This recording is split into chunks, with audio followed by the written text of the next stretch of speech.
So Forest was third, then fourth, then fifth, then sixth. And we haven't even kicked a ball yet. Welcome to the preview for Spurs versus Forest. Jono, don't you dare.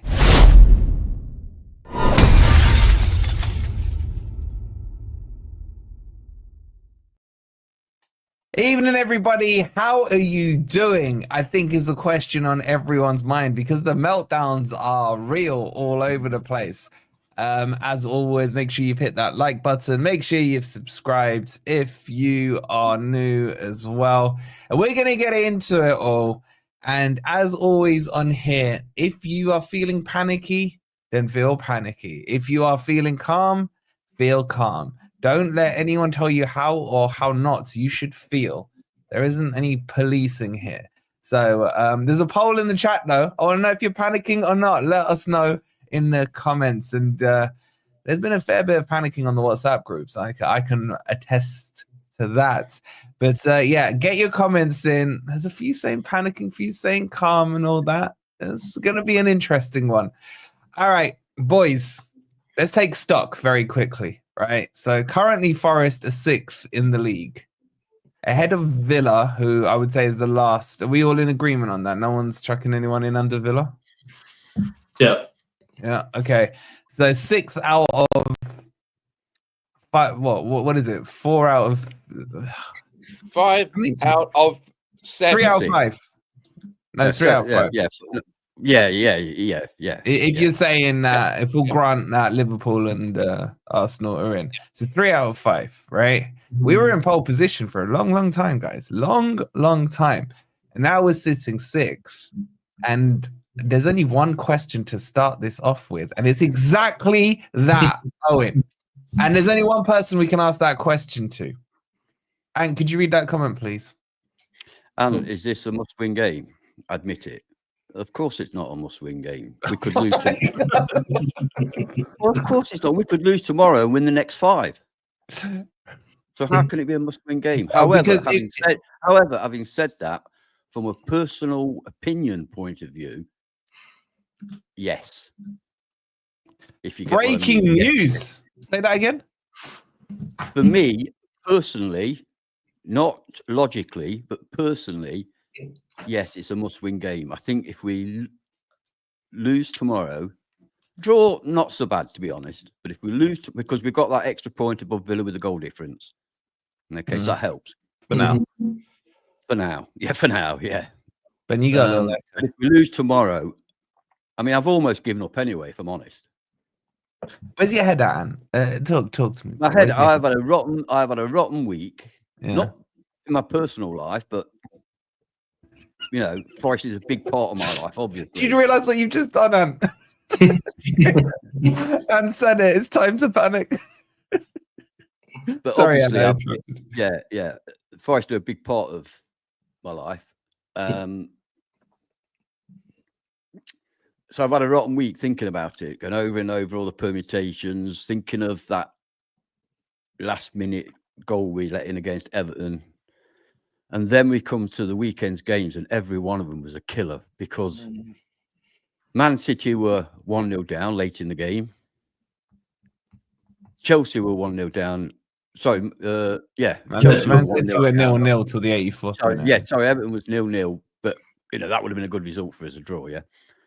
So they were 0-0. They were dropping. Man City were dropping points until very late in the game. Villa just. I mean, most of us, I think. We're saying, well, if Villa lose this one and then they lose against City, then that gives us a huge boost. They hammered the sort of one of the most informed teams in the country, having lost in the semi-final of the European Cup not so long ago, not many days ago, which you thought that might have, brought them down a little bit. They didn't just win; they hammered Newcastle, and then of course today Chelsea, they came late as well. So obviously that's put the pressure on us. We're 6 now. That's put the pressure on us.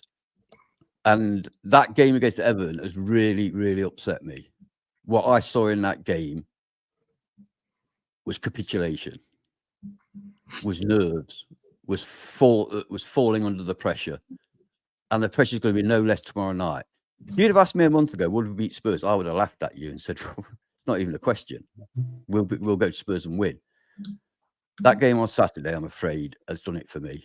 We need to bounce. And look, we're capable of bouncing back. And I hope and pray that tomorrow we go there, we play well, we win the game, and then everything changes. We're back to third, everything changes.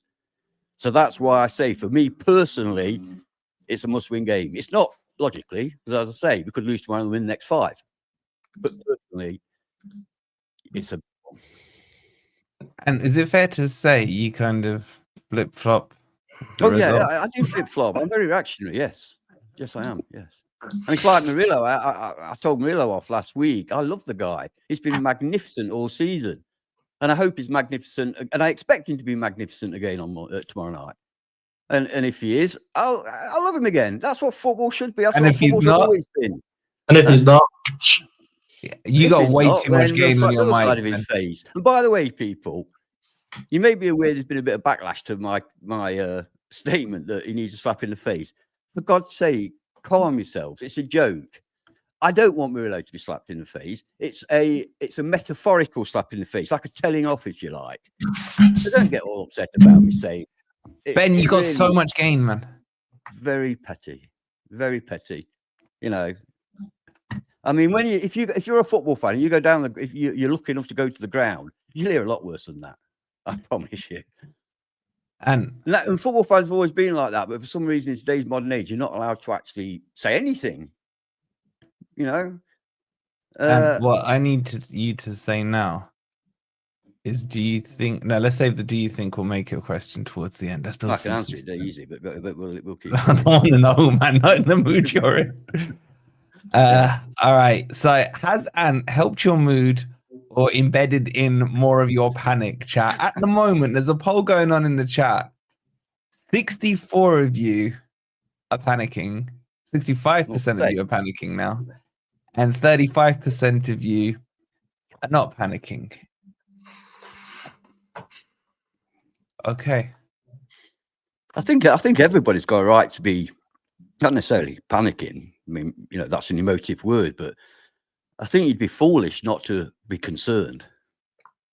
We've lost our last 2 games. What's this comment, man? Bunch of Virginians on Twitter trying to cancel you is funny. We love it, man. We love it. They're clipping us up. I just can't believe people get so worked up about it. And actually, they don't. It's virtue signaling. Let's be honest. They go on there because they want people to see them complaining about something, that somebody's been nasty. Yeah, I think it's hilarious, man. Thanks for the free advertising, whoever clips us up. We appreciate it. Although, anyway, yeah, you say for advertising, and most of the people have got about 12 followers, so it's not that good. You know? Yeah, but if they use our name, they get the views. Yeah, that's true. Anyway, right. A lot of you saying Ant is making you panic more.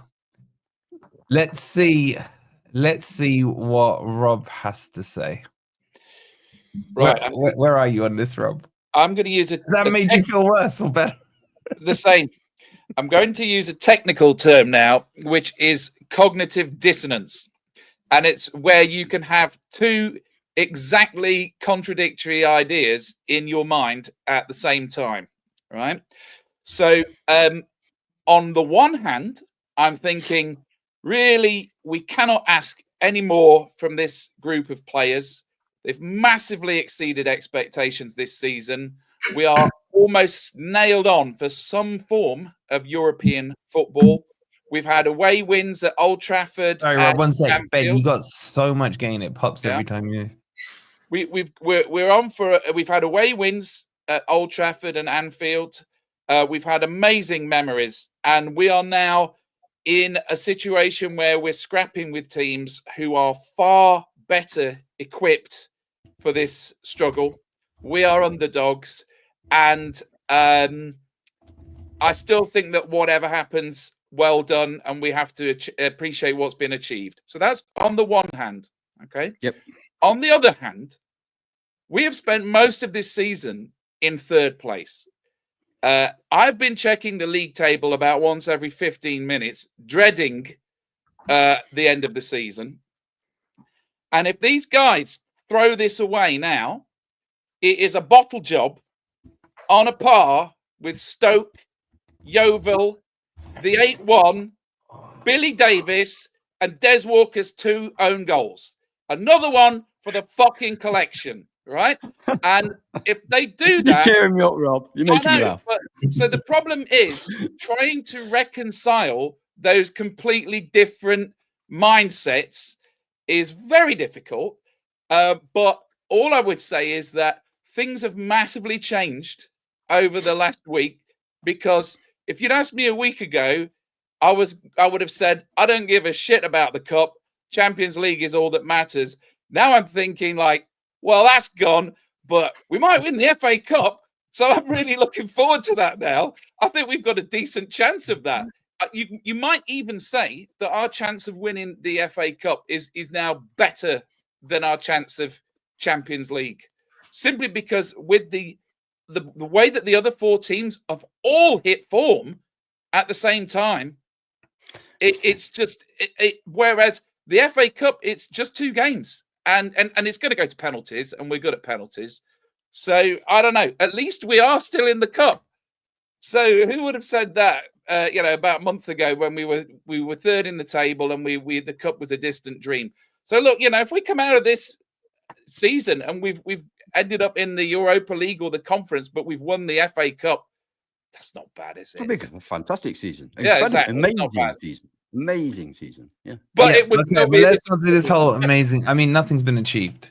Yeah. Well, that's what I was going to say, because Villa could really do it. Villa could do it in both competitions. Right. So here's the thing, right? We've been saying for most of the season, and Nuno's been saying, we haven't won anything yet. So I would now turn that around and say, we haven't lost anything yet. Right. Now is the wrong time to be throwing in the towel. Right. We have to do this ugly. If you look, I've said this many times, you look at how Villa sneaked into the Champions League last season. They literally crawled over the line on the hands and knees, bleeding and wounded. They got like lost, draw, and they just got in. Yeah. I don't care how we do it. And the pressure is on these other teams just as much as it's on us. And the pressure on them is greater because these are £1 billion teams. Man City, Chelsea are £1 billion teams. And Villa and Newcastle have had a lot of money spent on them as well, right? So we are the underdogs. Let's revel in being the underdogs, because But you said Stoke. Yeah, you went there. You might think that people are going to laugh at us if we don't make it. They shouldn't be laughing at us. They should be laughing at the other ones because we're even competing with them. Yeah, but right? that might be my fault, Rob. I'm being honest. Yeah, well, you haven't helped with your never foul appearances, but look, tomorrow isn't a must-win. By the way, a draw would be fine tomorrow. We've got to do the business in the home games. Remember, we've got Leicester and Brentford, right? Come on. Yeah, Come but can I just dip in there? Sorry, Rob, I don't want to. Yeah, no, I've finished. Take over. But I was going to say the one thing I keep saying to myself is 9 points will possibly be enough, and we've got 3 home games. 7's enough. You think so? 7? What are we on? Hang on. We're level on points. Sorry, no, it's at 8. We need 65. 65, 66. No. I used to think that, but if you look at it another way, are we level on points with Villa now? But we've got a game in hand. So assuming if we lost tomorrow, we'd be level on points with Villa. You're saying we only need 7 points, so Villa aren't going to get 8 then? Yeah. No. Out of 18. Derek, what point are you trying to make? Sorry, Derek in the chat, right? What point are you trying to make? What do you not understand what I've just said? Right, with your 3 snarky comments. Who's you talking to? I don't fucking know. Derek, what is your problem? Right? Do you not understand what I've just said? Are you incapable of absorbing complex ideas? Rob, I feel good and bad about it at the same time. Other people seem to understood. Yes, Rob, Derek. we talk to the chat. Can I just give a shout out to Derek for triggering Rob? Well done, Derek. Anyway, and the reason why your maths ain't mathing, as the saying goes, is Derek, why don't you watch another stream, mate? Rob, you could just block him if he's pissing you off. Yeah, Anyway, I blocked somebody last night. I've never blocked anybody. I wasn't even on the show when I blocked somebody. did you? Yeah, for 24 hours. Yeah. Okay. Anyway, and the reason your maths isn't mathing is because Villa, if they did that, would mean they've beaten Man City, which would knock Man City down. Therefore, Yeah. I still think 65 is enough. Yeah, but that still doesn't make sense because yes, but Man City got 5 games left. 1 against Villa. The other 4 are puddywinkles. So they could easily get 12 points out of that. So our 8 won't mean anything. Yeah, but no, this is for top 5. I'm not saying for third. Yeah, okay, so that's City gone. Villa, you've just said are going to beat them. So they've got 15 points to go for. No, I said if they beat them. Yeah, whichever way you look at it, each team has got 15 points to go for. We've got to get more than everybody else. So fuck it then, we need like freaking 72 then by that. No, we need to get more than anybody else because we no longer got a gap between us. We need to get more than 2 of them.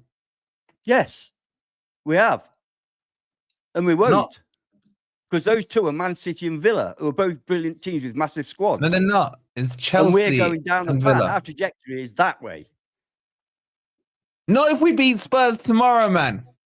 So if we win our 3 Rob, home I'm games, timing that's this 9 guy points. out. Both of those teams will get more than 9 points from now to the end of the season, in my opinion. We're fucked, mate. We've had it. Forget it. Gone. Okay, Unless we win tomorrow and we bounce back and we look good again, which can happen. It's all right, but what if I said to you the word retentando, or however it's pronounced? Remontado. Remontado, that's the one. Yeah, well, let's hope so. Because that's what the other teams have got. Oh, fucking hell, man. We've had it, mate. We've shot it. We've shot our bolt. That game against Everton was the most crucial game in Nottingham Forest history since we won the European Cup. Wow. Not really. You know, the home game against Chelsea. Everton. The game against Chelsea. Everton have done us. And then they go and lose to Man City to compound the issue. And when I looked at the fixture list, I saw that home game against Chelsea, and almost all season I've been thinking it's going to come down to that. It'll be between one of us. I take that right now.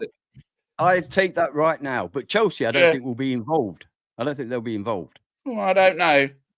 They've got an awful run in impressive result today, and they're not playing well. But come on, they've had an impressive result today. They have had a very impressive players back from injury. No. I'm a fan. It doesn't matter what I do. The players and the manager must not give up. They must believe and they must go for it. I'm a fan. It doesn't matter what I think. But if we win tomorrow, we're third. Oh, if we win tomorrow, get me back on. Well, I'll be back on, and mate, I'll be booking me tickets. All right, Crypto, what are you saying? Well, it's all. It's a tough one, isn't it? I think if you look at the table, if you look at the last 5 matches, the team who are least in form is us. So we're the only team that have lost 2 in the last 5. And normally football kind of comes in a bit of form, then you go out of form, and we're the team that are looking like we're going out of form, which is not good. And the injuries as well. Don't get me started on injuries. You know my thoughts on the January transfer window, but I think tomorrow is a must win because the reason why is psychologically, if we lose tomorrow, I think we're done for. I think we will capitulate, and I don't think we'll make Champions League if we lose tomorrow, because for the players, they've always spoken about. It's been about this confidence, this high confidence, this dressing room confidence, and big players, big personalities like Aina, etc. I'm sure they have a huge impact on that as well. But if we've lost 3 games in a row, their heads are going to dip, and I think we'll really struggle. I mean, if you look at someone like Villa, I'll try. If you look at someone like Villa, like the way they beat Newcastle was just, that is a team full on confidence, and that's what we need to do. And to be honest, see the subs they were able to bring on, Crypto? Did you see the subs they were able to bring on? Well, Villa? this goes back to I don't want to keep mentioning this every stream because I'm boring myself, but a lot of us on the panel, in fact, I think all of us 4 said, in January we need to strengthen, and we were called negative. People were saying, someone tweeted me, DM'd me and said, does a grey cloud follow you round whilst you walk? So, look, the reason we needed to strengthen was exactly for this, and not just to cover injuries, but I've been consistent all season and said that when Wood's not on form, or Wood isn't getting the right delivery, or he's not impacting the game, Awani has to come on. Well, Awani's injured, but even if Awani comes on, Awani's done nothing this season. If we want to have this ambition, then we needed to bring in someone like a Visser. What Visser did the other day was amazing. If we had someone like that to come on for Wood when he's not firing on all cylinders, it would have been all the difference. And there's some people who will say, yes, we've done better than we expected this season. But that, to me, if you switch that round, it's saying that people are happy now if we fall out of the Champions League. Where we are right now, we should have the ambition to go on and get Champions League. And Nico Williams was speaking on an interview the other day, and he actually acknowledged that the players are basically aiming for Champions League now. So it'll be a huge disappointment. And if we don't get Champions League, players like Murillo, Morgan Gibbs-White, I think they'll be gone. I don't think Europa League is good enough for them. I mean, even Tom was saying about Sells, he wants to be in the Champions League again. Some of these players are such high quality that they should be playing in the Champions League. The problem we've got is that the people on our bench are not that level. And all it takes is someone like Aina to get injured. Moreno's not on form. So who does that leave? Someone like Harry Toffolo probably to come in. And it's not good enough. It's not top of the league level where we need to be. And what I don't want to accept, which a few fans will accept, I don't want to become like an Everton and a West Brom where you're a mid-table team every season. Think, let's say 5-6 seasons time, we're finishing between 10th and 15th. It's boring. We need to be challenging. We're Nottingham Forest. We've won the league before, won the Champions League before. In the next few years, we should be aiming to compete again at the highest level. And what we need is ambition. And if it's true that Nuno didn't want to, bring in some reserves in Jan, then I'm sorry, but that's on him. Because I think Marinakis' ambition would have allowed him to bring in some proper, decent backup players. So if we don't get Champions League now, to be honest, I'll be fuming. I'll be absolutely fuming because we're in the best position that we could have been. And we're going to, by the looks of it, potentially flop it. I hope we don't, but potentially we flop it. And for me, it's not acceptable. It's genuinely not acceptable. I don't care if we're doing better than what people expected. Where we are now and the form that we've been in, we should be in a Champions League spot. And if we're not, for me, that is unacceptable this season. Let me just catch up on a couple of super chats. We've already got over 400 in here. Please make sure you've hit the like. 104 likes. We should be on well over 200. Let's get to 150 nice and quick. Have any of you actually played football yourselves? Yes, Kevin. And I'm also FA. I won't brag about my fantastic starring roles as centre forward for Stenton CV Junior School. And it's an interesting question though, because people are always like, "Oh, you don't understand." I got a merit. Have you played football? A lot of us have played football. I mean, I used to play football for about 4 years through college and into university.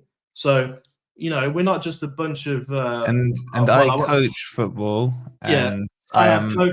Yeah, I don't know if this question is just a genuine. Oh, hey guys, have you played football yourselves, or where they're trying to make a point? Yeah. And also, Ant has scored a goal in the Forest training ground as well. It's on record. It's on a video. So, how many people can say that? On a turn. How many people can say that? I'm sure Morgan Gibbs-White can say that. You know what I'm saying? It was only a little net. You know what I mean? I mean, Rob. I've had this argument on other streams about because I disagree with a lot of what professional football punditry is. I think they talk a load of crap, a load of bollocks, and I've had arguments on other streams saying that I've watched over 1,000 Forest football games. I am an expert at watching football. Those footballers have got no clue. When you're playing the game at pitch level, you're not seeing the patterns of play from above like we do. So they have very little knowledge on football. Very little. They're very poor. The likes of well, I'm not going to mention names. That's not fair. But they're very poor. I watch sometimes I watch particularly co-commentators. I will mention Robbie Savage, and some of the stuff he comes out with, I think you don't know what you're doing. Yeah. So Well, he having, didn't play Rio for third having not as well. played the game at a professional level, I think it's quite a disgrace to say that because you haven't played the game at a professional level, you shouldn't have an opinion or your. I mean, Oh, he wait, might wait, not have been saying hold that. on, He hold might on. not- he might not have been saying that, to be fair. Kevin, what Premier League team did you play for, bro? Just out of curiosity. Curtis with the $5. He says we should beat Spurs away, Brentford at home, Leicester at home, West Ham away. That's 12 points. Puts us And on Chelsea. 16. Hey, Chelsea as well. We'll beat Chelsea at home. Come on. If we lose to Spurs, I'll be livid. Thank you for the £5. Chris says with the £2, he goes, forget the others. It's in our hands still. Facts. He's right on that. He's Facts. right on that. Facts. Thank you so much, Chris. And another £2 from me. He goes, more pissed off about the sea nuts on Cloughie's statue today. Yeah, did you not see that? What's that? Yes. They sprayed the The was it trannies trans? have been out in force. Don't worry, I don't care if I get cancelled. Yeah. The tranny's been out in force. First of all, they put draped a flag around his waist, and now they sprayed onto it "Trans Lives Matters" and a little pink love heart I just think, how does that help their cause? Like that, what did they think they were going to do? But anyway, yeah, it's just pathetic. I don't think Brian Clough actually would have supported the transsexual movement, if I'm honest. You can't speak on this behalf, but No, I can't. Exactly. Anyway, I withdraw that remark. Anyway, retract. You lot are all miserable. Let me tell you where I'm at. Right. I think we make top 5. Basically, we have to make top 5 or I will have to turn my phone off for about 3 months, right? So we have no choice in this matter. My phone has rung so many times this weekend and Forest haven't kicked a ball in 9 days, right? Yet apparently it's hold that L, as the saying goes, over anything that's happened this weekend. I ain't seen half the matches. Here's what I'm saying though. Where my head is hot right now is over Spurs. I can't lose to Spurs. I can't lose to Man U. I can't lose to Spurs. That's red flags for me, right? We have to beat Spurs. Now, if you guys want to feel better, I was on with We Are Tottenham TV earlier on, and I can tell you for a fact, they don't give a damn about this game. And I'm not just talking about the guys on the show. I'm talking about Spurs in general. All they care about is the Europa Cup. And if you take that a step further and look at Manchester United, took another L today. Love to see it. What a free kick that was. Anyway, they don't care about the FA Cup, the league at the moment. All they care about is Europa. And I think this match today, where Wolves weren't very good, in my opinion, and they went away and beat Manchester United, who were in the same kind of mindset, if not a higher cloud because of the BS that they got against Lyon in those last 5 minutes. That should give you some hope and inspiration for tomorrow. However, if Jono plays and scores the winner, we've faced him 3 times. We've faced him 3 times already, and he hasn't done that though. So that's because we freaking nearly decapitated him the first time, man. I feel I need to address this. People seem to be losing the shit about this, about if Jono scores against it. I don't honestly, I couldn't care less. If Tottenham score, I don't care who it is that scored. If it's Jono, he's not our player. Yeah, we didn't want him. We don't want him. I don't want him. So I do. If he scores for Spurs, okay, he scores for Spurs. The fact that he used to play for us, to me, is immaterial. I just don't care. Yeah, and hypothetically, right? Let's this completely hypothetically. Let's say this game is the last day of the season, and we need 1 point to get Champions League. And Jono scores against us, 96th minute, takes his shirt off, goes flying around the city ground. How would you feel about that? And then DJ's I there feel with about the same way as I felt when I saw his dad wearing a Spurs shirt against us. Scarf. A Spurs scarf, against us.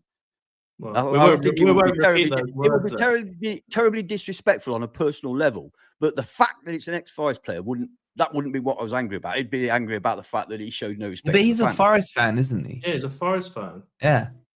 Look, come on. He's been paid good money to play for Tottenham. Just let him do his job. Look, let's not go down the Jono line again. We've killed it to death, right? All I'm saying is, if he spoke about Jono in years, man. It doesn't bother me. It doesn't bother me. I don't know. I'm not gonna lie. It would. I mean, bother me. if I was fact that Spurs have scored, not that it's Jono.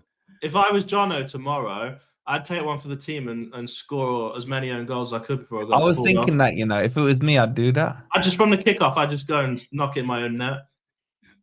No, you don't want to do it straight away. You gotta do it slyly. You get me, like from a corner or something. The Accidentally. easiest one, not own goals, give penalties away. They're the easiest to get away with. Yeah. What, like 2 foot Chris? Oh, this time challenge again. Hey, that's the way to do it. Just a quick YON, right? Would you be bothered if it was Jono, hypothetically, that scored the winner tomorrow against Forest? By the way, this is a moot point because he's not playing, right? So he's not starting at least. But Spencer's started with that. Yeah, but Spencer's, man. Spencer's. A lot of people say no. I regret losing Spence a lot more than I do Jono, I tell you. Yeah, I think one of the early on in the season I said I wouldn't have him back. I have changed my mind because I do flip flop. I have changed my mind. You really think? To me. I mean, he's proven himself. I'm not just flip flop for the sake of it. I've seen it with my own eyes. Although I've also seen him make it's not always in the right place. But anyway, he's playing for Tottenham. I can't believe that Rob wants Jono back, but not Spence. Wait, don't you want Spence back, Rob? I haven't said that. Crypto just makes up my opinions. And then... Crypto, where did you come up with this bullshit, man? Just before you respond to that, Rob. Just before you respond, shout out to 1865. Last game shootout versus Chelsea is so Forest. No, I'll bro. take that right now. I take it right. You need to add to that 1865. Last game shootout versus Chelsea. Forest lose in the last minute. It's so Forest. Or Forest go and lose 4-1 when they could have lost the game against Stoke as long as it wasn't by that big a margin. It's so Forest. That's all you need to add to that, man. The shootout bit, not so much Forest.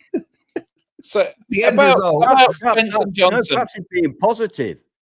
About Spence and Johnson. Chelsea, we win that. It's so Forest. Maybe. Yeah. Shout out to you. Thanks for the £2. Go on, Rob. On John. Well, the only reason I would say this is because I feel that our need for Spence is not so great. If if Aina and Williams were both fit, I wouldn't pick Spence over either. However, I may get some flack for this, but I would pick Johnson over a fully fit Elanga. I really would. Come on. What? Did you see his last game? So I'm actually semi with Rob on this. Yeah. Oh no. I would say that if we had both of them in the squad, Johnson would be getting game time now.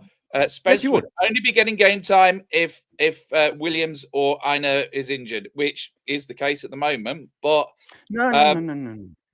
No, I mean, look, I would say, no, not injured, Rob. They'd be able to rotate a little bit more. So give Aina the lad's not had a break for God knows how long until recently. So they'd be able to rotate them more.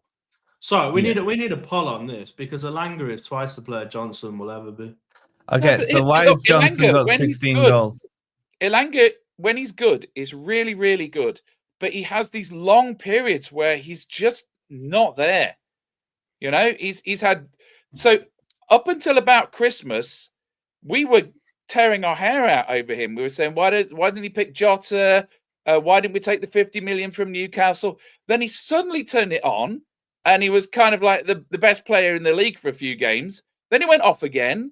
Then he went back on again. Now he's gone off again. Now, the problem is, right, what we're seeing with this Champions League push is you have to start the season strong. You have to have a strong middle and a strong finish, right? So the problem is that you can't really depend so greatly on a player who's not that consistent. That's all I'm saying. Can I respond to Wolfie's Jono's got 16 goals.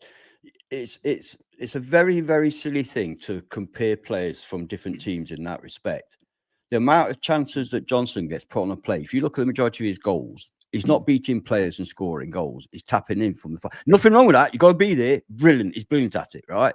But Elanga doesn't get the chances that Johnson gets. He absolutely doesn't. Elanga's lucky if he gets 2 chances a game. Jono might get 10. So it's a bit disingenuous to say he's got that many for that team and he's got that many for our team, so he's better. because it doesn't work. Don't people do that with, I don't know, Mohamed Salah everybody does and it. Saka? But they're all fools because it's But wrong. they play in the same position. And Look, I'm basing it on what he did for us, right? He scored some really quality goals for us, like that one he scored in an against even Leeds. worse team, Rob. In an even worse team. Yeah, can you remember the goal he scored against Leeds when we won 1-0? He scored amazing volley against Leeds. Go look it up afterwards. And I'm thinking, was that on the edge of the box? Lots of players score brilliant goals. Yeah, okay. No, just hear me out. Just hear me out on this one, right?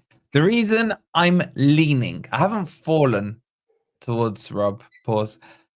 I'm just leaning is because Jono in a Nuno system would work better than Jono in an Ange system. Yes, and Jono is better than both. That's the bottom line. The bottom line is we need better than both. Yeah, Yilmaz. Give me Yilmaz. Oh, bring me Yilmaz. Yeah, well, hopefully that's happening. No, what I'm saying is Jono is a better goal scorer than Elanga. Yeah, he is. He's more composed. He's more at the moment. But Rob, and I know people say the same about Haaland. You know, he doesn't do anything except score goals. Well, he's the best in the world at it. But Jono does nothing except those far post tap-ins that he does. Because he doesn't. You ask Spurs fans want him out. That should tell you something. Now they want him. They cannot stand him because he doesn't want their do whole anything. team out. They want their management out. He doesn't do anything. He can't challenge for the boys. Defensive work is zero, literally zero. He can't head the ball. He can't dribble past a player. So all those things. Yes, I agree. He scored 16 goals, which is magnificent, by the way. He scored 16 goals, and he's a valuable player for Spurs, obviously. But you've got to contribute more. It's like Chris Wood. If Chris Wood does a lot more than score goals, as we know, when he's on top form, that is at the moment. Yeah, he does. He does. He holds the ball up quite well, and he lays it off quite well. Oh, sorry, I thought you said at the moment in that statement. Sorry. No, he's crap at the moment. Well, he's not fit. He's not fit. It's not fit. What I'm saying here for me is I agree with what Ant said that we need someone better than both. I do agree that I would do it like this. Jono's a better finisher. Elanga's a better dribbler. Both of them have low football IQ for me. And Elanga works a lot harder. He works a lot harder. Elanga defends better, or at least tracks better. In our preferred formation, I think Elanga's a better player because we rely on our counter. I don't think so. Well, we only saw Brennan Johnson under Cooper in some kind of 5. Anyway, this is just guaranteeing he scores now. So should we move on? What's interesting is the chat is siding with Ant and Ben. 80% saying they'd have Elanga, 20% Jono. I'd be happy to have both. I'd be happy to have both. Elanga can play on either side. Have Yilmaz. I remember when the video went up on Yilmaz, man. I got one excited call from Matt. I know this guy and he doesn't play in the Premier League. He must be good. Hey, look, he must be good if I know him. now you've said the chat's agreeing with Ant and Crypto. The poll started dropping back down to. I've killed the poll anyway. This poll is like choosing between Rob and Crypto. It says Laurie. Interesting. That one. Who would they choose? See in the chat for Crypto, R in the chat for Rob. Anyway, right, let's move on and talk about proper football now. Rob's gonna win. We got over 400 in here, 151 likes. Let's get that up to 200. Take a quick second. It's free to do. Make sure you've hit the like button. Subscribe as well. While we've been on the stream, we've actually gone over 24,700. So thank you guys so much. So if you're new here, please do subscribe. And as I say that, the troller unsubscribes. We're back down to 24,699. So shout out to you guys. Okay. Now, the expectation is from the Spurs team is a heavy rotation. Okay. So the teams, what Spurs are going to do, let me just get this image actually. They're going to rest a lot of players. Van de Ven, the expectation. Huh? Tom. No, we don't say hi to Tom. No, we don't say hi to Tom. No. Tom said we were going to win every game. Yeah, Tom said we were going to win every game. Tom jinxed it. Tom is In fact, the banned. season's basically We could over. do with Tom on tonight to balance this out a little bit. Maybe cheer Oh, us shit, I all was up. going to ask Tom as well, and then I fell asleep. Tom, if you're free now, you want to jump on? Just send me a WhatsApp if you're free. But Tom has a lot to answer for, as does Ez, by the way. As does Ez, who said we were going to win every single game apart from drawing to Villa. It still does now. He still believes we're going to win every game. Yeah, so Ez has been banished from tonight's stream. And I forgot what I was going to say. We don't want any cheeriness on this program. What were we about to talk about? I can't even remember. Oh, I don't know. You're gonna bring a picture of the lineup. You were talking about the Spurs lineup. Spurs all lineup. Right. Stall me 2 minutes because I hadn't prepared it, but I've got it. Yeah, Still. When is the semi-final? The cup semi-final. FA Cup. 27. No. Europa League. Oh, 1st of May. Don't worry about that. No, what I'm saying is, why are they resting players now? Because Van de Ven, if he picks his nose too aggressively, Van de Ven's not playing, we'll win. This is really bad, but I'm in church watching the earpods. Nice one, Tom. I can't believe he actually admitted to it as well. Get the Easter eggs, man. Tom, are Liverpool going to lose every game still, Tom? Fraud that Tom is, man. Anyway, right. So the team. Wait, just worth saying that Tottenham's next game is away at Anfield as well. So yeah, but they don't care, bro. They don't care. No, they genuinely don't. Yeah, but sometimes that. Well, hang on. Isn't Ange clinging on for dear life? I mean, he's one more bad. No, he's been given a reprieve with the win. Yeah, but come on. So what? Has Levy said anything about it? Has there been any club statement? We have full confidence because, was there any club statement say he was about to get sacked? So hang on. The vote of confidence always precedes the sacking. I mean, All right, don't worry, Darren. The stalling worked. Maybe the Tottenham players aren't up for this game, but I wouldn't say that the manager's not up for this game. Anyway, right. This is their team that they predict. Ange has said, where's Ange gone?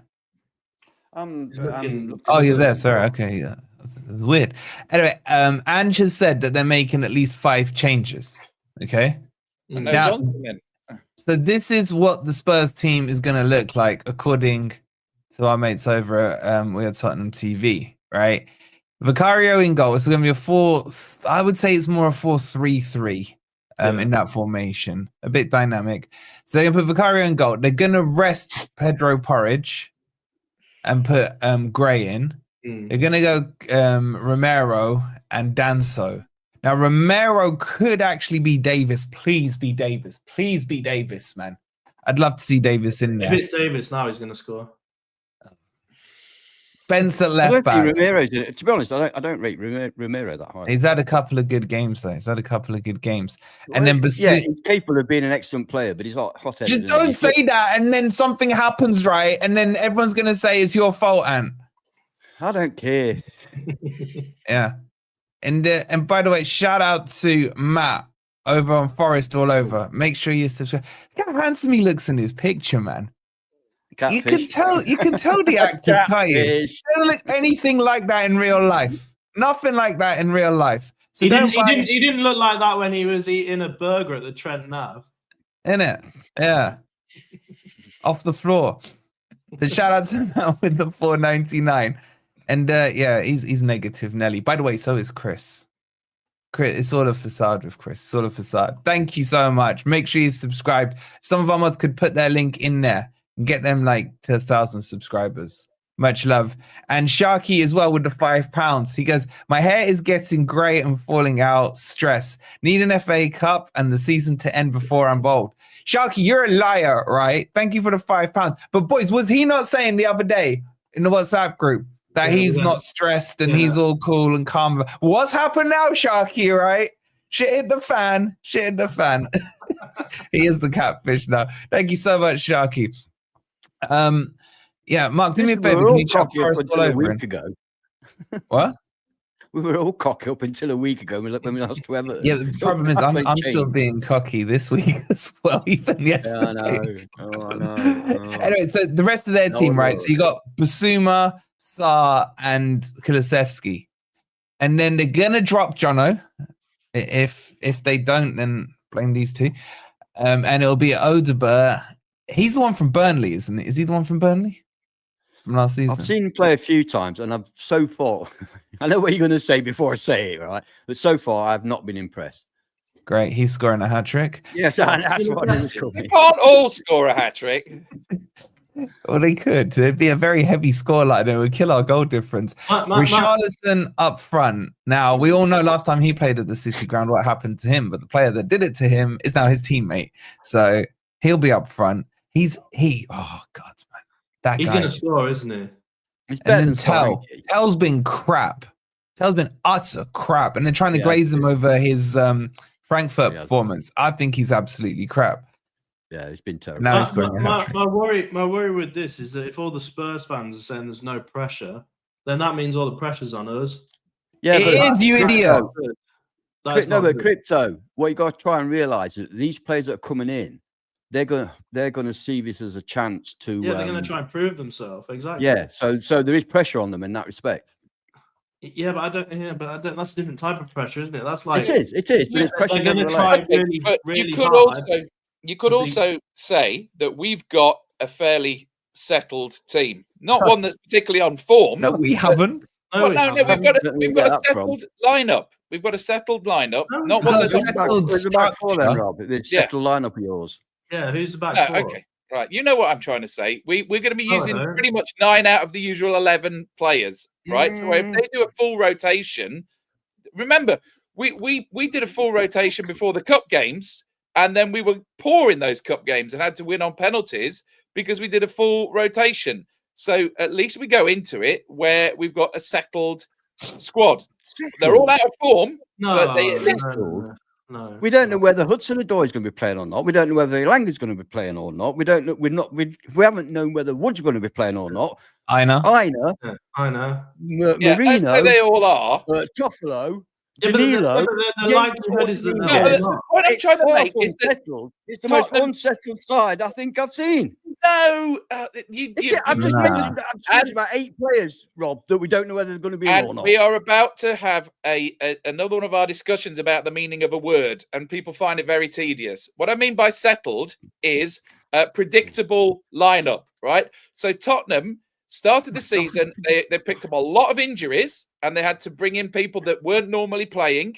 Then those players got injured. Then they brought in about 6 players in the January window. And now all of these players are at different levels of fitness and they really don't know who their first choice 11 is. That's all I'm saying. Whereas we know pretty much who we're going to play. We don't. We just don't. We've not done for weeks. That's been the problem. That's been the entire problem. Is we haven't had positions like fullbacks. The problem the last few weeks has been because we haven't had the team that was settled. It's now unsettled. We don't know who the fullbacks are. We don't know who the midfield is, and we don't know who the attack is. It's Nico Williams +1, depending on whether Aina's fit. +1 because Moreno played crap last week. Apparently, De Silva is like not even getting in the under. And then you're going to play Nico Williams out of position. So you can't say that's Nico Williams is settled because he'd be playing out of position. So who does that leave? Harry Toffolo, a League One defender. All right, but I think you're missing Rob's point. Rob's not talking about the players. Rob's talking about the system, I think. No, it's not, because we're not even settling the system we're playing. Yeah, but the system changes. It's been a shambles. I'm trying to help here, man. I'm trying to keep the peace. It goes from Christmas tree to counter-attacking. Yeah, the exactly. formation's always changing. 4-3-2-1, 4-2-3-1, 4-3. And then we don't know what we're doing. Along with his 5-5-1 formation. And God knows what formation we were trying to play against Everton. It was just crap formation. Whatever they were doing. We don't know who our 3 best midfielders are. We don't have a proper CDM. We don't have any. We don't know which wingers are going to be playing from week to week. Okay, but stop. We are going to pretty much play 10 out of the same 11 players that played against Everton. We're not. All right, okay, but let me just rebuttal them, Rob. So if you don't know, does Ange know? What do you mean? I'm not. It's not at you, Rob. They're saying we don't know who's playing here. We don't know who's playing there. We don't know. So if you don't know, does Ange know? And I'm pretty sure you two have seen more of Forest than Ange has, even though he's best mates with Marinakis. You can It doesn't matter whether Ange knows or not, because Ange plays one way, so it doesn't matter. Actually, he played a different way in the second leg at Frankfurt. He did. It backs to the wall job, wasn't it? That's different. He actually used 4 at the back. It worries me. It worries me. Well, no, because where Rob is correct is that they have got a very unsettled team. They've got different defenders coming in who aren't used to any sort of system. Listen, they will be bad. It's just we've got it, and if we play to our utmost, then we should win that game. But I'm just worried because I think we're bottling it. Don't say that. Don't say that. And just on a side note, Matt said, "Hey, got 1 ticket for Wembley. If someone wants to go with me and my son, also have 3 seats in the car. If anyone needs a lift down, let me know." We will fully vouch for Matt. He's an absolute legend. We've met up with him as well. So he's in the chat. Just at him. Matt, don't give your number out or anything like that. We can do that like through our WhatsApp and stuff. So if you want to organize Matt, or if anyone wants to speak to Matt on it in the chat, and then we'll get the numbers exchanged off air. But Matt, he's sound, proper Forest and all that stuff, right? And yeah, so if you need that, just message him. Matt, give us a wave if you're still in the chat, Matt. I think you are because you just put it in. Okay. Look, I want to ask you guys something, right? Spurs play very gun-ho football, apart from Frankfurt, when they played Frankfurt. They end up with 2 at the back. Would you be looking to flood the midfield or give them the middle of the park and play out wide, knowing that they're going to send their wing backs pretty much off the other side of the pitch? It's a run Forest run scenario with them. Ben, what would you do? I mean, I'd have to take a 2-step approach when we don't have the ball. Well, I'll tell you what, build your team into this conversation. And let's do right. So obviously, Sells goes in goal. What formation you play? Well, this is the thing. So if we don't have the ball, I'm going to play a 4-3-2-1 to make sure that we've got cover in the midfield. But as soon as we get the ball, I'd want us to break into a 4-2-3-1 so we can counter-attack effectively. So basically a change of formation dependent on whether we have the ball or not. I think the counter-attack can definitely work. Yeah, the counter-attack can get us goals, but Spurs can be dangerous on the attack. And if there are players coming in who are trying to prove themselves, like Richarlison, etc., I think you've got to have that midfield covered. So for me, you've almost got to have like a change of formation dependent on who's got the most possession. It depends on the players as well. Like, you know, if we don't know, is Callum Hudson-Odoi starting? Is Elanga starting? I don't like the 4-2-3-1 when Elanga's not starting. I don't think it works. I only want to see that if Elanga's on the pitch because his pace gets us there. But it depends on the. To be honest, the thing I'm most worried about is the wing back. Because I don't think Moreno is good enough. I personally would drop Moreno.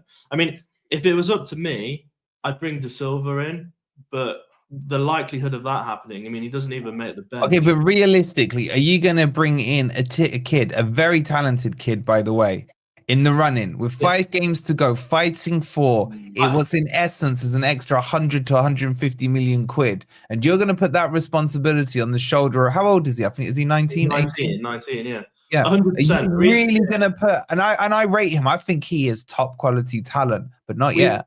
We've seen Moreno. Moreno for me is not good enough. He makes a lot of mistakes. He looks frustrated. That last match, he just didn't look on the ball at all. Moreno for me he's had his chance. He's got to go. I'd get rid of Moreno.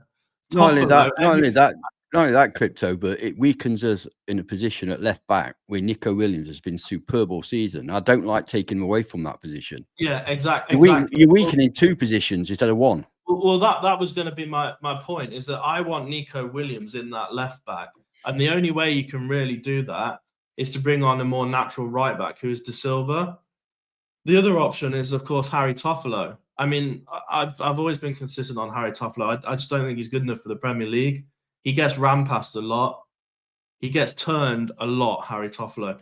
For me, if you're putting them in order of who's our best, it would go Aina, Williams, De Silva, Moreno, Toffolo. Toffolo would be at the bottom of the pecking order. Based on Moreno's recent games, I just don't trust him anymore to put in a decent performance for us. And as Ant says, Nico Williams has to play on that left side. Nico Williams is fantastic on that left side, but that basically leaves an option of De Silva on the right for me. Yeah, but that's not going to be an option, right? This is the thing. Yeah, I don't know. I don't think he's not going to start tomorrow. I don't think De Silva's going to start, right? He doesn't even make the bench. Are you asking what we would like to see or what we think we're going to see? Because if you're asking what you'd like to see, but with there we go. You know, but with the understanding I'd like to back Ben up on this 100%. I would put Nico Williams on the left and De Silva Murillo on the right. Absolutely. You would put that responsibility on 19-year-old. Man, no, look, I'm not being funny, right? But I see literally practically every week a 19-year-old kid making his debut in the Premier League. It doesn't matter to that kid whether we're going for Champions League or not. That won't be on his mind. On his mind will be, I'm playing in the Premier League. So I see it every week. Players play really well, making their debuts or whatever at 19. 19 is not young these days. I'm sorry to break He's it to attacking everybody. As well. He's the thing and is, if he's got the talent, I believe he will be absolutely fine against Tottenham tomorrow. This is my opinion. I can't stand it when players are held back. He's got to make his debut at some point. Are you waiting for Southampton? He did. He played against Exeter. What's the point playing people who are not in form? He played against Exeter. Moreno is not in form. He's not the Premier League. Right. That's not the Premier League. And he wasn't playing with the regular first-team players. He was playing with an inferior squad. He has played in the Premier League as well. Yeah, and he's been good. I mean, he's had like 5 minutes, I think. So yeah, and he was okay. So you're doing a Chris there. If you're good enough, you're old enough. So many 19-year-olds, 18-year-olds, 17-year-olds. Nwaneri made his debut at 15. What are you talking about? Wayne Rooney made his debut at what, 16, 17? Right. So I thought in that game at Exeter, I thought in that game at Exeter, because you're so conservative, Rob. It's unbelievable. Why you Lib Dem? I don't understand it because I've never met anybody who's conservative. He hasn't even said anything. The poor guy. I know what he's going to say. What I'm going to say. Oh, you can't risk him. We can't risk him. We can't risk it. You've got to risk. It's time. Let him say. And how about this? Let him say it. And Champions League. It's time to risk. And how about you let him say it and then rebuttal it? Right? Try it that way around. I've rebutted him before. He can have a free run now. I think with De Silva, that game he played at Exeter, I was concerned he looked physically not quite strong enough. Do you know what I mean? I just felt like he needs to bulk up a bit. The thing about Moreno, we're being very recentist with him, right? Obviously, he had a good game at Liverpool, right? When he came on for Aina against Man United, I thought he was very good in that game. Now, he obviously didn't play against Villa, so he was part of the shocking display against Everton. And he wasn't good in that game, but then neither was almost anybody else, right? But in this particular situation, I think you need experience. You need experience and composure. I haven't seen De Silva do it yet. I've seen Moreno do it for us, but not maybe consistently. But at least he's been at a top level in a couple of games I can think of when I've just mentioned them. So, and Nico Williams can play right back. That's what we bought him for. So I would have that back four. I get your point, Rob, but I think it weakens Nico Williams moving him, and I just don't think Moreno's been good enough. And one thing that Nuno does quite a lot is he chops and changes based on form. So I wouldn't be surprised if Harry Toffolo comes in at left back tomorrow, because I don't think he's going to play Moreno. And I think that's right of him not to play Moreno. I don't want to see Toffolo replace him, but you know, who else do we have if he's looking for that left back replacement? So I think he's going to play Harry Toffolo. A big fan of people playing in position, and you know, Toffolo has played about 20 league games for us, all of them under Cooper. I mean, he's been out for a long time, but I would rather have him then we've had various ideas like playing Morato at left back, and Nico Dominguez seems to be constantly deployed on the right. I just want to play people in position. But we've seen this with Nuno over the last few weeks. There's certain people that he just will not select, even if circumstances are pointing very strongly towards it. Like he just won't pick Sangare or Toffolo. So it's like we don't have those players, which is a bit weird because we're paying them. I wouldn't be surprised if he does, based on Moreno's recent form. I don't know. I have no idea. I'm just guessing. For me, I see Nuno as he often changes the midfield, right? Because that's most of where people are either in form or not in form. And he does it a lot. Like 1 week he's playing Yates and Dominguez, then he's playing Danilo and Yates, and sometimes he's playing Sangare and Danilo. Whatever it may be, he chops and changes stuff a lot if he sees people aren't in the form that he expects. And I've just got a feeling that Moreno's not going to play tomorrow. I could be wrong. I could be completely wrong. I don't think you are. I think Toffolo will play at left back tomorrow. Yeah, I think you will. In fact, I'm pretty sure. What about you? What's your name? Does anybody still believe in the back three that we or has Villa got that out of us now? That it's an interesting. Never point. play that again. I think. Do you know what one disappointment has been for me this season is Morato. The first half of the season, Morato would come on and we didn't concede a goal. But recently, Morato he's not looked like the same level as Murillo and Milenkovic. Well, we did point out that he was being played on the wrong side. He was being played on the wrong side of that back three because he's a left footer. He was, Rob. Yeah, he was. Yeah. Yeah, he was. I think it's quite look, personally, I don't rate the guy, all right? But I think it's unfair to. I think it's unfair to judge him on a performance where he's played out of position. Yeah, that's not the reason that I'm not a big fan of his. It's because he's generally not that good in my eyes. But anyway, yeah. Anyway, moving on to the midfield. I won't say who I think Nuno's going to start, but who I would start in midfield would probably be Anderson, MGW, and Yates. I'm not sure about Yates. Do you remember the head loss that Yates had in this particular fixture last season, where he was running around wild-eyed, hacking people down? No, that was with Maddison, wasn't it? Yeah, he's improved though, hasn't he? Yeah, Maddison is not playing though, right? So Maddison's got a knock. He's doubtful. Yeah. So I think any Spurs player that is doubtful is basically out. They won't risk them. I'm just saying. I thought last season away at Spurs was Yates' worst game. Having said, I think he's a better player this season. He's a bit more mature and he's not doing quite the same things. But you're definitely wind Richarlison up. Yeah. I don't know. I think we need to get the width right. If we don't get this width right, it's an own goal. Most of Spurs, and you'll know, Sava says this as well, and most of Spurs' weakness comes behind where Porro would normally play, which will probably be great tomorrow. Yeah. Because they just bomb forward and they leave the space in the width. We have to put pace in that width. Elanga, for me, is the key player of this game. Again. Again. Elanga needs to find that purple patch again. That goal against Man U. But like before that, I'm talking that phase. Remember when he scored, it was against Villa at the City grounds. When we turned it around to 2-1, he scored, didn't he? And then he went on a little run. We need that from Elanga. I think Elanga is so key to this game. I'd go as far as saying I'm sure that at some point he'll get one or two runs through that where he's clear.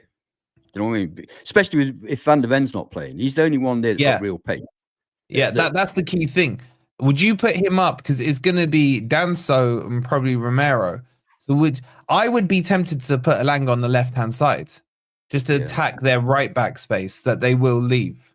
Or actually, no, if Spence is playing left-back, we know Spence, man. Worrell used to have to cover his position. That back three would shift across to the right every time Spence is not immune to being caught. That's what I said earlier on. He's great and all that lot, but it's not always where he should be. I did say that. And often he'll leave that that space vacant behind him. So either side, you know. I think Elanga needs to go on Spencer's side. Now it's a risk. Me personally, if I'm Nuno, you have to take the risk. I would say to him, Elanga, you do not come back and track back. You stay high and wide on the right-hand side, left-hand side, whatever. We won't do it though, will we? I agree with that. I know, but it makes logical sense to me. No. If he does that, and then he says, whoever is in the midfield, say it's a Dominguez or a Yates, your job is to cover Elanga's defensive space. You are going to work twice as hard. I'm going to sub you off after 55 minutes. Therefore, you play 90 minutes in the 55 minutes. And the person who comes on for you is going to do the exact same thing. That's how I would approach it. And because if Elanga just stays on the halfway line or just onside in their half, it forces Spurs to either ignore him or themselves to have to play a bit deeper. They've got to be scared of his pace. Sorry, when we were playing Everton, I said to my brother, there were times where Everton, most of the time when they were on the attack against us, and there was nothing halfway line on. I said to my brother, why don't we stick one of our wingers up there? Because every time the ball gets defended, it's coming back because there's nobody there. And if we put somebody there, he'd either get the ball and he'd be free, or they'd have to bring defenders back to defend against him.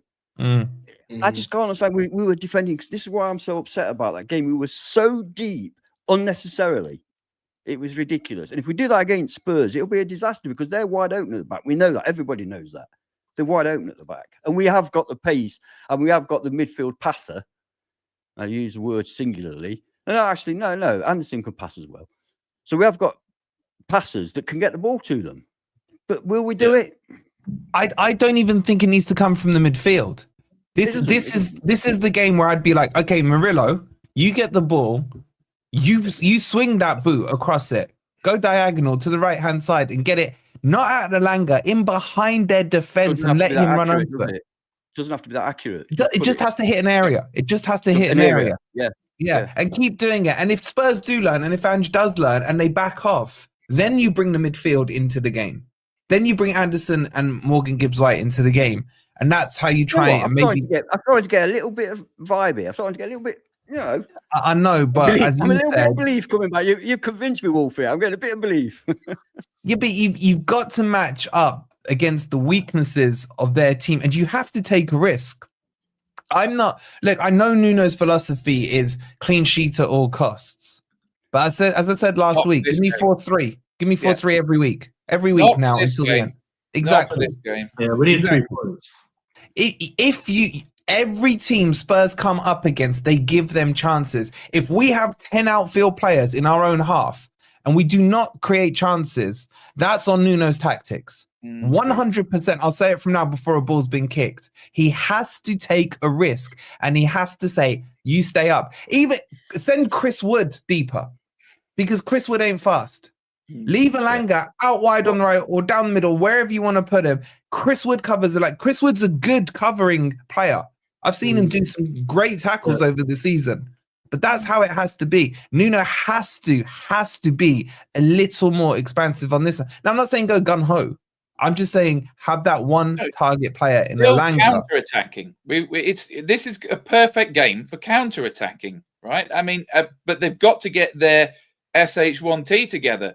If we've got those front four of Gibbs, White, Elanga, Hudson-Odoi, and Wood, which we've had most of the season, if they are all available, it's about when you break, those four have to break together as a unit and find the gaps, right?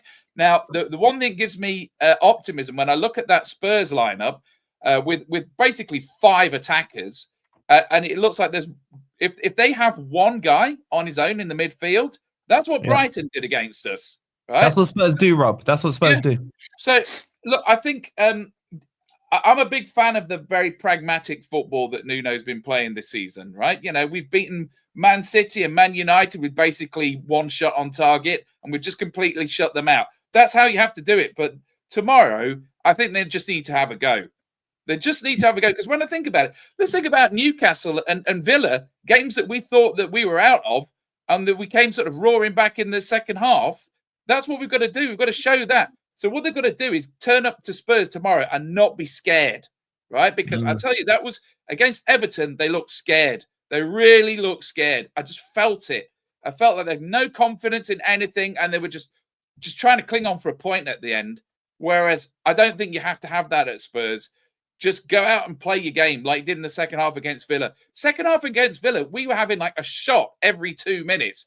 They weren't going in, but it was so unlike us. So we know that they can do that. And I think what would be really important tomorrow is Chris Wood's got to get a goal. Chris Wood has to get a goal tomorrow, right? He did last year at Spurs. And then he also cracked the post from about 2 yards out, Rob. Yeah, I know, that was the start of the... Yeah, I know. But I'm optimistic about it because I just feel like when you consider what a defensive unit Everton were, I mean, our attacking was rubbish. We kept passing the ball to them, but they were really tough to break down. Yeah. And every time they lost the ball, they came at us. I don't think that Spurs have got that problem, especially since, they're going to have 60,000 fans expecting them to go forward. Spurs can't play a pragmatic game. They have to attack. And we can punish them over and over again if we do our job properly. Yeah, Jason, what we're saying here, we're not saying set up to attack. No, counter-attack. We're saying set up to counter-attack, yeah, but with a little more risk. Just in Elanga. That's all we're saying here. If you have someone like Callum Hudson-Odoi on the pitch, he tracks back as well, which Elanga doesn't really do. I don't think he's the best. He just track back a bit. He does track back a bit. He makes tackles down that wing, Callum Hudson-Odoi. If you when I go to the match at the City Ground, if you sit on like one of the wings, you can really notice what Callum Hudson-Odoi does, and he does track back quite a lot. Yeah, so he's a worker. That's where I'd have that 4-2-3-1 on the attack. Something Matt said on their podcast the other day? He doesn't think Callum Hudson-Odoi is that quick. He's not. He is. When he said that, I was like, he's not. You've been saying that, Ant, haven't you? Yeah. He's got faster.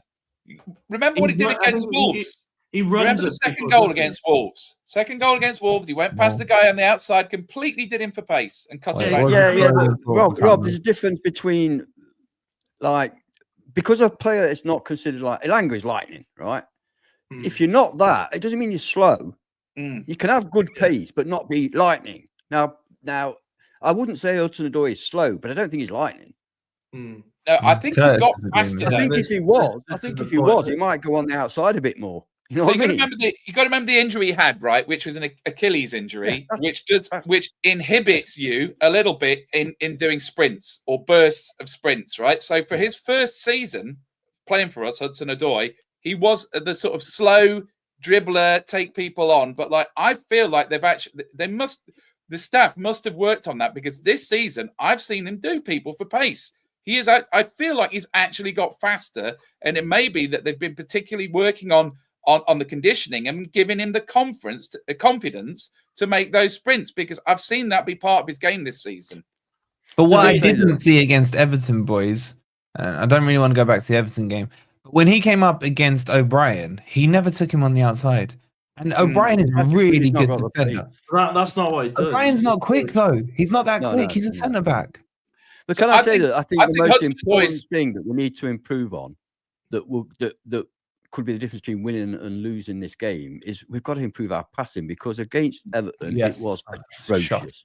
Yeah, the problem is with Everton, when we did attack against Everton, we were so slow and ponderous that they had everybody back in position ready to stop us when we got there, right? So Hudson-Odoi tried 2 or 3 times to do his thing.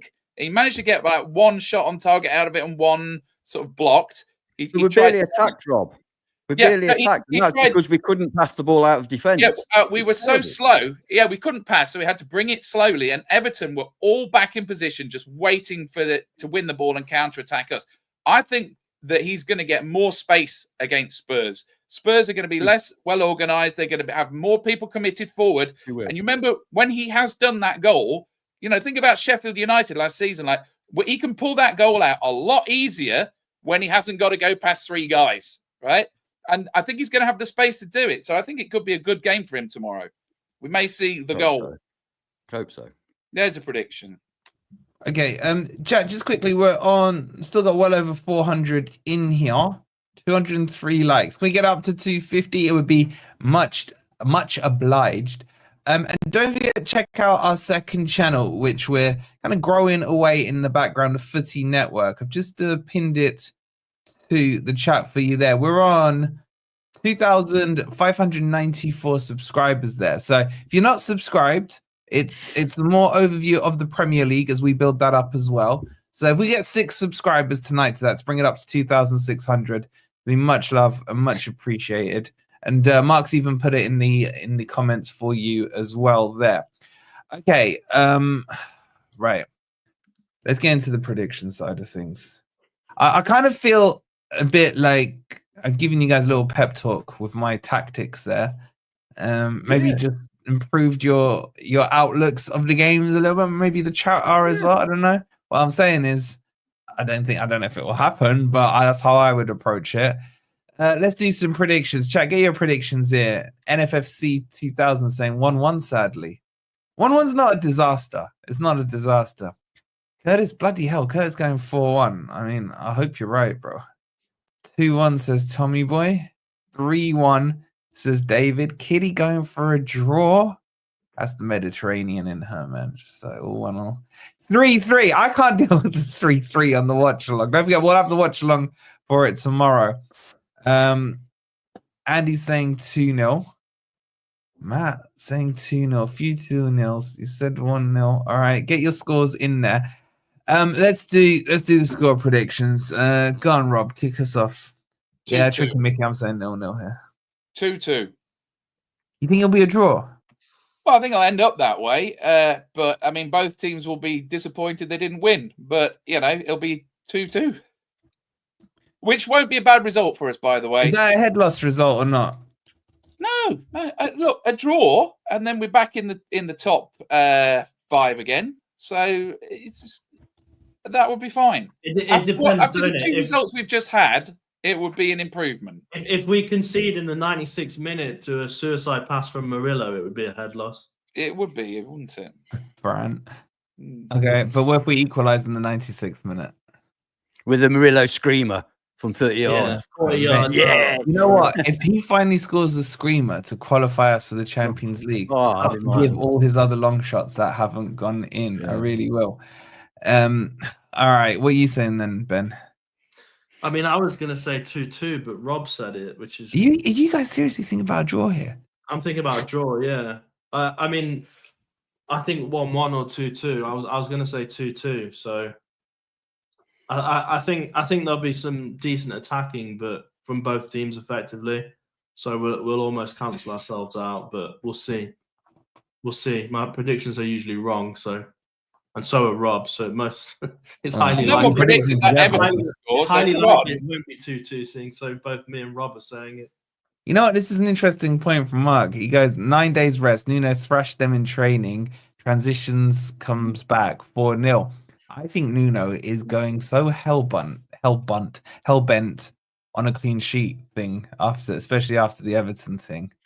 Yeah, but I don't like that clean sheet thing, because that for me is almost negative. It's like, whatever you do, don't go out there and concede. But that's not saying whatever you do, go out there and win. It's just saying don't lose, basically. Look, we know Nuno's a passive manager, a negative. We've always known that. So, it's pointless discussing it. We know that. I said that before he joined us, but anyway, carry on. Well, you might as well carry on with your predictions. You rudely interrupted. I've just because I'm second in the predictor league out of loads of people. 96. How many is it out of? I don't know. I forgot all about it. What am I? 99 people, and I'm second. I'm actually 6 out of 630 odd Forest fans. But anyway, that's that is as it is. Oh, fucking hell, I've lost it now. Just tell us your prediction, man. I've got to watch a bloody 30 seconds. All right. No. I've just noticed that Spurs have only won 1 out of their last 6 games, and they've lost 4 of them. And that was against Southampton, by the way. The win was against Southampton? I think so. Okay, so, when I started the program, I was obviously down the dumps and everything. But my actual prediction... Yeah, we can't see it. It's blurry. We can't see that. 6-0, does that say? I can't see. 2-1. 2-1. I don't know why you can have just said it. You know, some people listen to this on Because podcasts. some people don't believe you, do they? They think that you're lying. So I had already predicted us to win 2-1. So come on, you Reds. Okay, well, if I do this is what you all predicted. So, do you guys remember this? Those that are here for this stream? Yeah. Oh, look at Rob just going through his things right there. I'm doing all right. I'm doing all right on that. No, the person who's doing the best on it, shock horror, is me. I'm only 1 point out from my predictions. Ez is having an absolute stinker. Oh, because you thought we'd draw at home to Everton. What a scummy thing to say. We nearly did. And would we not have drawn to Everton if Murillo didn't make the mistake? Yeah, but we should have won against Everton. Okay, but it doesn't matter about what we should have. It's what I thought was going to happen. So I think it's fair to say, right, that my one has been the closest. Let me use Curtis in this one, by the way. Oh, yeah. So I'm doing the best. Ez is doing the worst. You guys, let me just work this out. So Yeah, Anna and Rob are doing okay. Yeah, me and Robert. Ben, you haven't predicted a loss either. You're as bad as Ez nearly. Yeah, I just predicted to lose against West Ham of all people. So have I. We'll get back. Yeah, I know. Pair of nutcases. We'll win that game. Mind you, I put it down as a draw. Yeah, so Rob, you've gone win-win loss. You and Ant basically copied each other. If I remember. Yeah, you did, didn't you? Yeah. Apart from the last two results, you flipped it. So you and Ant are what? 2 points off where you thought it would be? Yeah. That doesn't sound so bad, does it? When you put it like that. Yeah, but I'm 1 point off. So yeah, that's I know, but I'm not going to change my predictions. I'm not going to change my predictions for the last 6 games after this. I don't think. Yeah, but what I'm saying here is you both put down a draw. Points. Sorry. Yeah, we got a draw tomorrow. You put it down as a win. I hope you're right, Wolfie. I hope you're right, mate. Yeah, and Ben's changing his mind. Well, I've been wrong in pretty much I've just realised, Wolfie, for the last 3 home games, put us down for a draw for all of them. He doesn't believe we can win another home game. Well, we're playing Leicester at home, so how does that make sense? Leicester don't count, do they? That's a fair point, actually. That's a fair point. I tell you what, to be fair to Leicester, I missed that one, to be did honest. anybody watch the Leicester-Liverpool match? Yeah, they played quite well. They weren't that far off. Yeah, they worried me. I'm not going to lie. They worried me. I was watching that thinking, shit, Leicester are going to batter us, basically. It's really done stuff, hasn't it? Can you imagine that? Leicester were the ones to put... No, let's not consider that. But Southampton have done it. They've equaled it. They're just so... Derby, no matter what happens now, will still be the worst team in the Premier League ever, even if it's equal with Southampton. Yeah, because they've got a worse goal. Derby got worse goal difference by like 15. Oh, that's it. Exactly. So it goes on goal difference next. And they've got and Southampton have got another 5 games to get another point. And Derby could go down to League One again, which would be hilarious. Okay, anyway, the reason I brought this up, chat, because I want you guys to reevaluate your points tally for the season. Don't forget, I've got receipts on most of you from this stream. I can bring up the chat in there. Sure. If I bring up the chat from this, can I do it? Yeah, live chat replay. It's blank.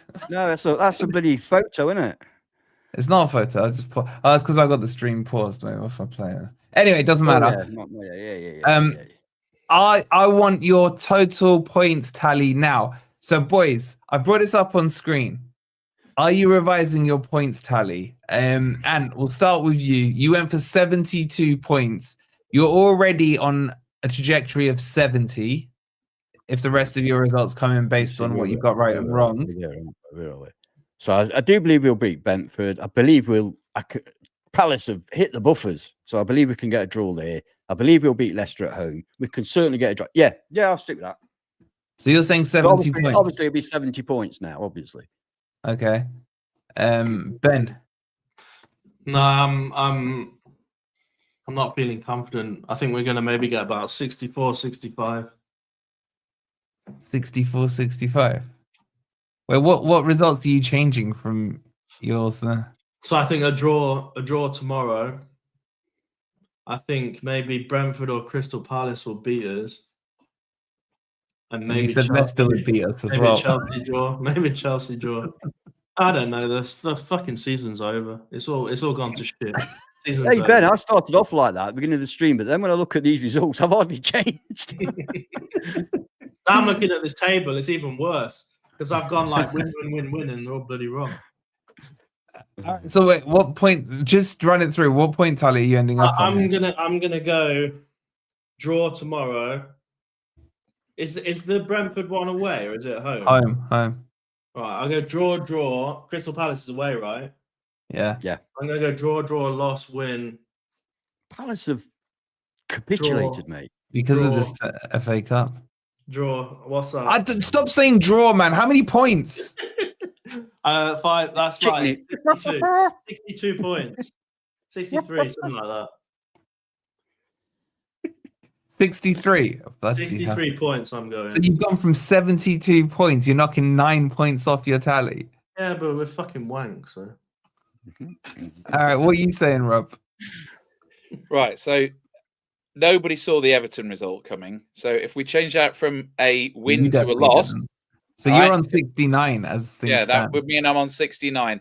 Yeah. Now, I could see those results still going the way I originally predicted, but you never know. That game at West Ham might turn into a draw, and the game at home to Chelsea might turn into a defeat, but that would still put us on 65, which might be enough. So there's a reason for some optimism. I feel like we're going to crawl over the line. That's not much more optimistic than 63, to be honest. It's not, is it? I don't think 65 will be enough this year. It all depends on tomorrow. If we win tomorrow, I think we'll get 90 points this season. So 67 has generally been enough when there were 14. Don't do that because you do relegation. For the last 5 years, you've only needed such and such, and all of a sudden, you can't go on past years. I understand why you do it. I really do. But this year is exceptional. Yeah, but for 67 not to be enough, again, a lot more points. So, and for 67 not to be enough, it would mean that 3 of those 4 teams are going to have to win 4 out of the last 5 games, which I'm not sure about. I'm not sure about whether they can maintain that. They could do that. I don't think that 4 of them can. I just. One of them play each other. I don't like he's going on about. What are you talking about? Only one of them play each other. Man City play Villa. Yeah, and Newcastle play Chelsea. Chelsea have to play all of them. Yeah, but Newcastle are already done, and Chelsea are already done. So Newcastle are not done. If we win tomorrow, we're ahead of them. Yeah, okay.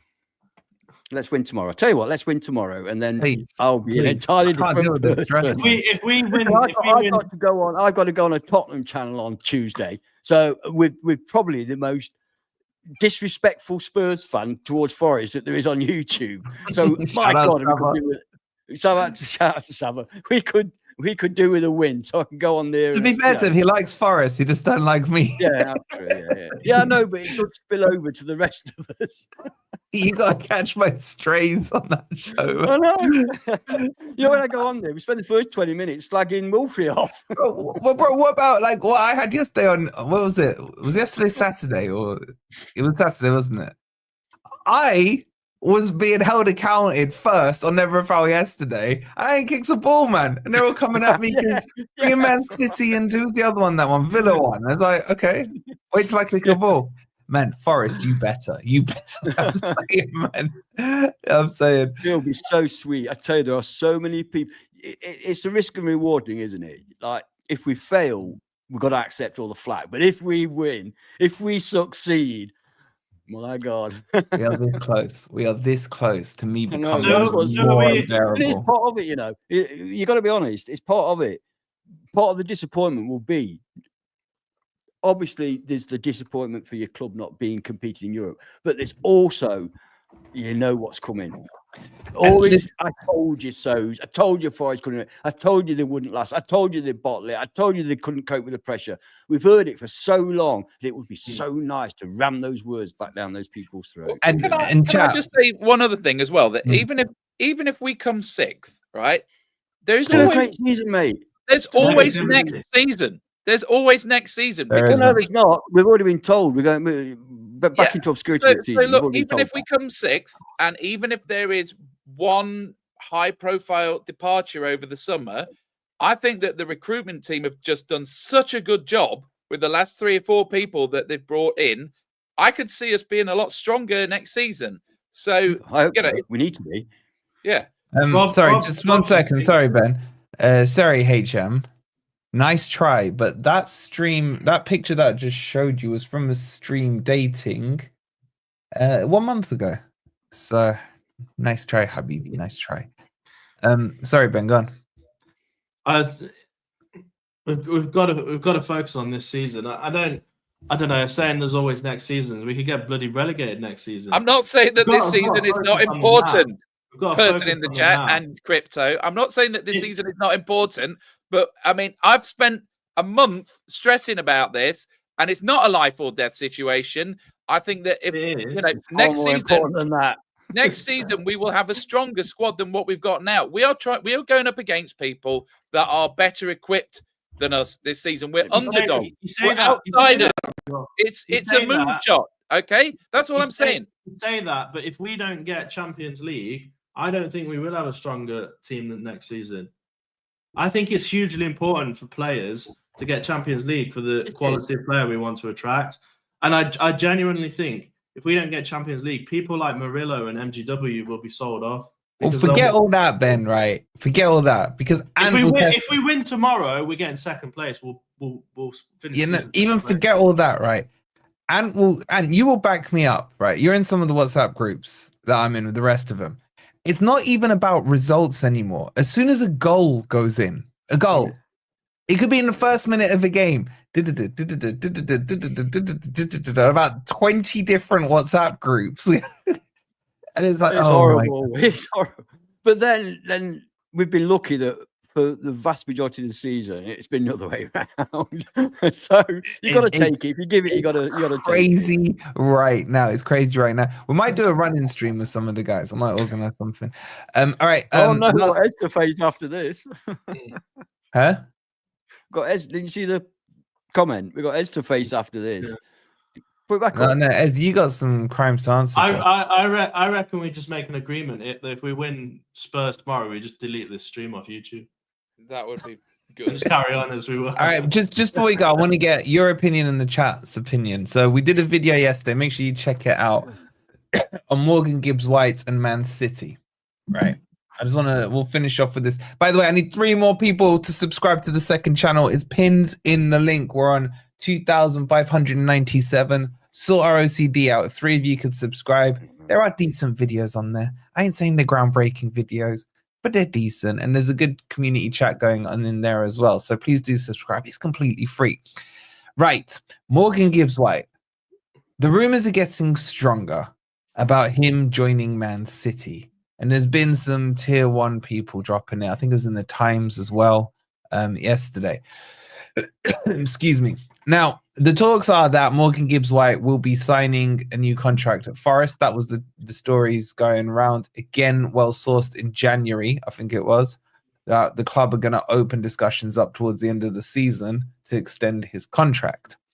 But Man City want to replace De Bruyne with Morgan Gibbs-White. Now, firstly, before Ant pounces, they're not saying Morgan Gibbs-White will be De Bruyne. Okay. All right. I'm just so we're clear. I want to know from you guys and the chat, do you think it's true? Or do you think like a couple of the sleuths we had in the comments were very sharp? Could this be Man City feeding some stories ahead of the FA Cup semi-final to maybe get into Gibbs-White's head? That could be something. Or do you think Morgan Gibbs-White would be up for a move? Now, again, we're going to talk about this like mates in a pub, just having a football chat, right? So this isn't about what we know, what you know, what who knows. This is just opinions, okay? So, who wants to kick this one off? I will. I think people think I don't like Morgan Gibbs-White. I think Morgan Gibbs-White is a fantastic player. Anyone, You've got an agenda. He just frustrates me sometimes because he doesn't fulfill his potential at all times. You know, that's okay. I prefer him to stay. I'd be quite happy if at the end of the season they announced he'd signed a new 5-year contract. I'd be perfectly happy. Not a problem at all. He's a great player to have in the squad. But by the same token, if he decides he wants to go, and Man City offered the right amount of money, then I'd be okay with that, because I think we can replace him, maybe with 2 players. Yeah. So, you know, we do need more players in that midfield. So it would give us that opportunity. So either way, as long as we get either stays or we get the right amount of money for him, I'll be happy. What's your market value on him? 80 mil. So if I they don't offered think, 75, I you'd don't say think no. he's worth 80 mil, but I think in today's market, he is, if that makes sense. Okay. Chat, what's your price tag on MGW? Get some prices in there. What are you saying, Ben? I mean, a Oh, my market, camera just overheated. I'm still here.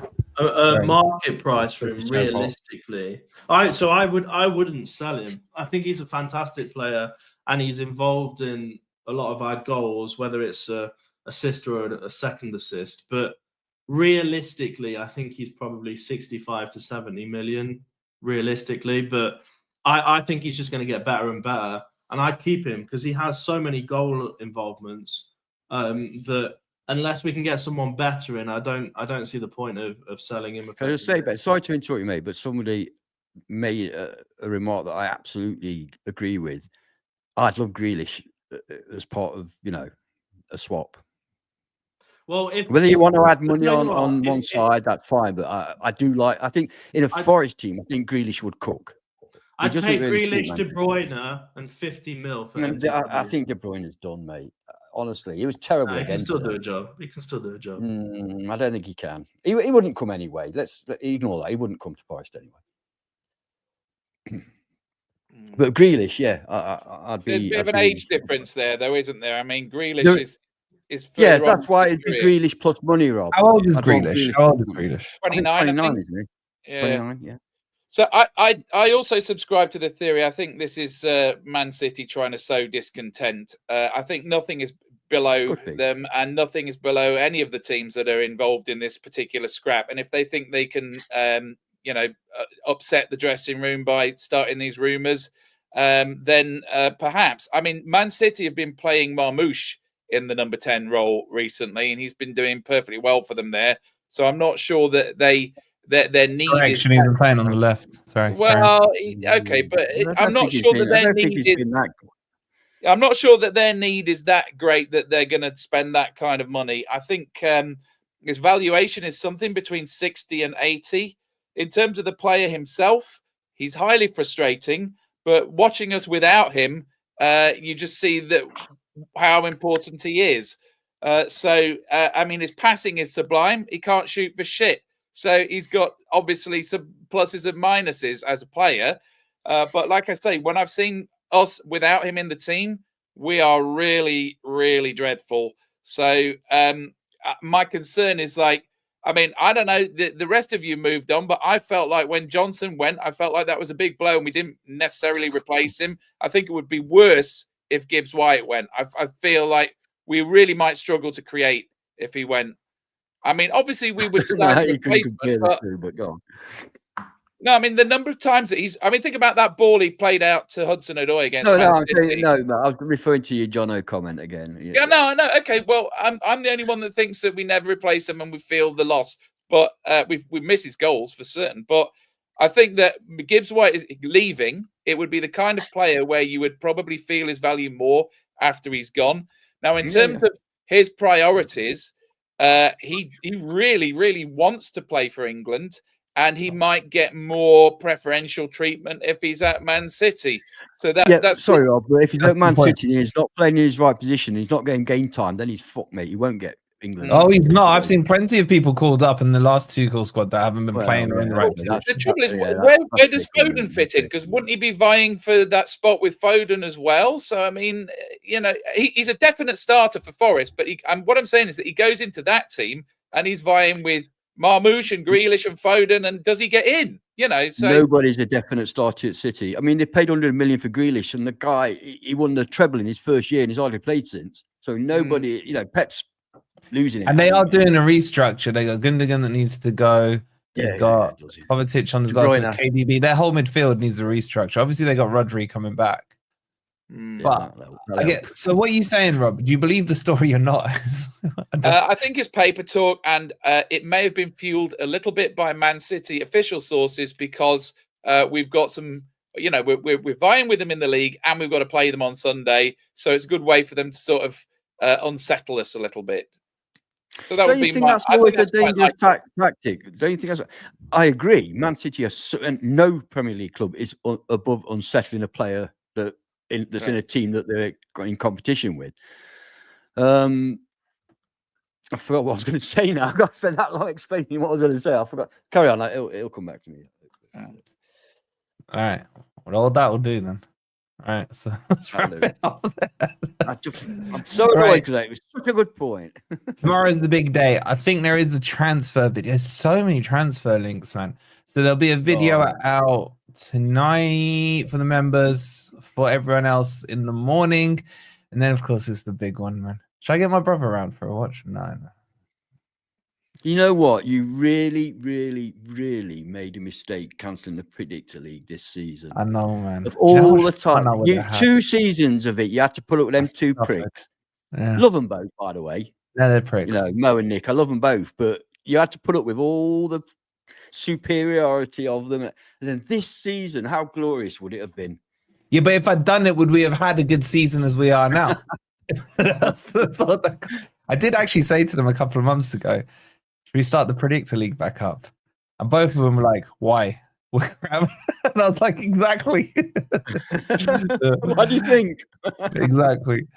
All right, guys. Yeah, we'll see you on the transfer video, I think. If not, definitely on the watch along. Yeah, man, this is big. This is big. Come on, you Reds. Enjoy the rest of your bank holiday weekend.